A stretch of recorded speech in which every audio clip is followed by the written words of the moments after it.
কিভাবে যে কোনো ওয়াইফাই পাসওয়ার্ড বের করবেন সেই প্রসেসটি মূলত আজকের এই ভিডিওতে দেখাবো।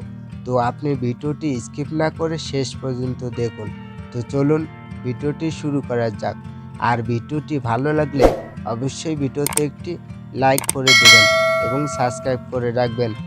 ওয়াইফাই পাসওয়ার্ড বের করার জন্য আপনার ফোনে সেটিংসে আসতে হবে। তারপর এখানে কানেকশন বলে একটা অপশন রয়েছে, সেখানে ক্লিক করতে হবে।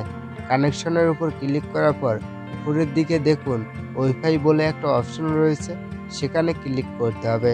ওয়াইফাইয়ের উপর ক্লিক করার পর এখানে দেখুন এখন যে ওয়াইফাই কানেক্ট করা আছে সেটা এখানে দেখাবে।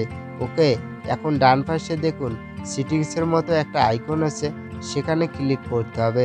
ক্লিক করার পর নিচের দিকে দেখুন কিউআর কোড বলে একটা অপশন রয়েছে, সেখানে ক্লিক করতে হবে।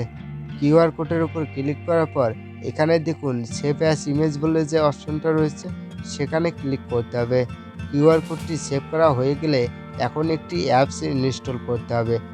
অ্যাপসটি ইনস্টল করার জন্য আপনার ফোনে প্লে স্টোরে চলে আসতে হবে। আসার পর কিউআর কোড স্ক্যানার লিখে সার্চ করতে হবে। সার্চ করার পর দেখতে পারবেন অ্যাপসটি আপনার সামনে চলে এসেছে। এখন আপনি অ্যাপসটি আপনার ফোনে ইনস্টল করে নেবেন।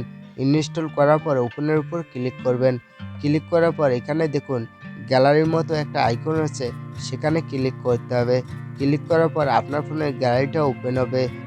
এখন আপনি যে কিউআর কোডটি গ্যালারিতে সেভ করে রেখেছেন সেটার উপর ক্লিক করতে হবে। ক্লিক করার পর দেখতে পারবেন কিউআর কোডের থাকা পাসওয়ার্ডটা দেখাচ্ছে। এইভাবে আপনি খুব সহজেই যে কোনো ওয়াইফাই পাসওয়ার্ড বের করতে পারবেন। তো আজকের ভিডিও এই পর্যন্ত।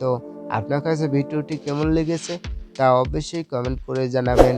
আর ভিডিওটি ভালো লাগলে অবশ্যই ভিডিওতে একটি লাইক করে দেবেন এবং সাবস্ক্রাইব করে রাখবেন।